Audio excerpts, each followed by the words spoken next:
और जो राष्ट्रीय आदिवासी महासम्मेलन है आज, क्या तैयारियां हैं, क्या उद्देश्य है, क्या रहेगा सब कुछ? ऐसा है, ये मुख्य रूप से हमारे जो पुरखों का राज हुआ करता था यहाँ, नमन करता हूँ। ये पुरखों राज हुआ करता था, लेकिन इसके दौरान क्या हुआ कि विभिन्न समय काल में इतिहास में हमारे पुरखों के राज को मैं नमन करता हूँ। कब्जा कर लिया और यहाँ पर पूरे दक्षिण राजस्थान का, पूरे देश के अंदर ये हालत बने हुए कि आदिवासियों को पहचान और उनके स्वाभिमान और उसकी रक्षा करना संभव नहीं हो रहा है। तो हम चाहते हैं कि यहाँ जो हमारे पुरखा जो राज था वो वापस हम कायम करें, और यहाँ बेणेश्वर में जो हमारे पुरखों की ज़मीन थी, यहाँ राज हुआ करता था, यहाँ पे इस ज़मीन पे कुछ लोगों ने कब्जा कर लिया है। उस कब्जे को हम हटाना चाहते हैं और हम चाहते हैं यहाँ हम वापस कायम हो आदिवासी राज। तो मुख्य रूप से हम चाहते हैं कि यहाँ ये जो आदिवासी राष्ट्रीय जो सम्मेलन है उसके माध्यम से हम संदेश देना चाहते हैं सरकार को भी कि ये जो बेणके की है, जो 80% हमारे पुरखों की राज हुआ करता था, उस पुरखों के राज के दौरान जो ज़मीनें हड़प ली गई उसको वापस आदिवासियों के नाम से 80% ज़मीन वापस की जाए। हमने सरकार से भी किया डिमांड, लेकिन सरकार कुछ सुन नहीं रही है। तो हम चाहते हैं कि पूरे बेणेश्वर में यहाँ, क्योंकि हमारे पूर्वजों का हम अस्थि विसर्जन भी करते हैं, हमारे पूर्वजों का बलि राजा, वहाँ राजा बलि का वो जगह है, वो इतिहास में नहीं जाना चाहता क्या हुआ क्या नहीं हुआ, लेके आने आए हैं यहाँ पे राजा बलि को 7 प्याल ठोक दिया, क्योंकि इसका मतलब कहीं न कहीं हमारे साथ अन्याय हुआ।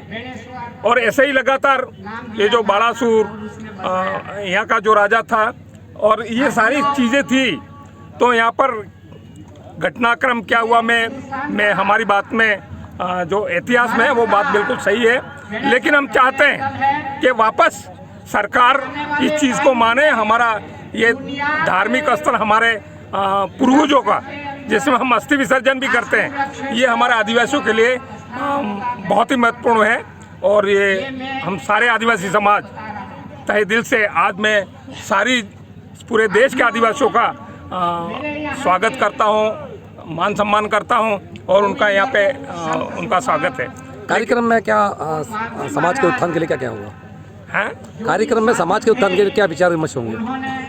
समाज के उत्थान के लिए तो समाज जो तय करेगा, जो बात जो स्वीकार होगी आम राय से, हम चाहते हैं, लेकिन कम से कम यहाँ पे भील राज बनना चाहिए। जो भील प्रदेश की हमारी डिमांड है, भील प्रदेश बनना चाहिए। और शायद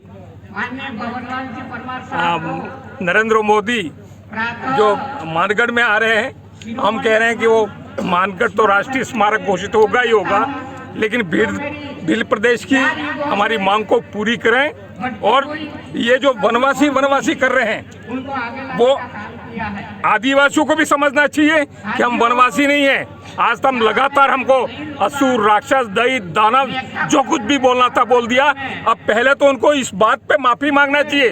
जो लोग कहने वाले थे हमको असुर, दानव, दैत, ऐसे उन लोगों को माफ़ी करना चाहिए। ऐसे जो इनके जो शास्त्र लिखे हुए हैं, उन शास्त्रों में भी ये वर्णन किया गया है, तो इन सारा पर ये माफ़ी मांगना चाहिए। और हमारे देश के प्रधानमंत्री और मुख्यमंत्री, उन सबको हमारी जो भील प्रदेश की डिमांड है उसको मानना चाहिए और घोषणा की जानी चाहिए। यही बात कहना चाहता हूँ। एक अंतिम सवाल है कि जो आज महासम्मेलन कार्यक्रम है, क्या ये सामाजिक है या किसी राजनीतिक उद्देश्य से हो रहा है? ये है सामाजिक, लेकिन एक बात सामाजिक भी है, लेकिन जो हमारे हक अधिकार है, जो संवैधानिक हक अधिकार है, उनको दबा के रखा गया है। तो हमारे समाज को जब हक अधिकार हमको दबाए गए, हमको जो आज तक सुप्रीम कोर्ट के जो जजमेंट हुए, कैलाश बनाम जो महाराष्ट्र सरकार, समता बनाम आंध्र प्रदेश सरकार, ये जो सुप्रीम कोर्ट के जजमेंट हुआ आज तक लागू नहीं किए, 5वीं अनुसूची लागू नहीं किया।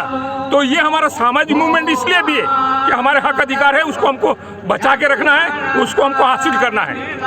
Thank you.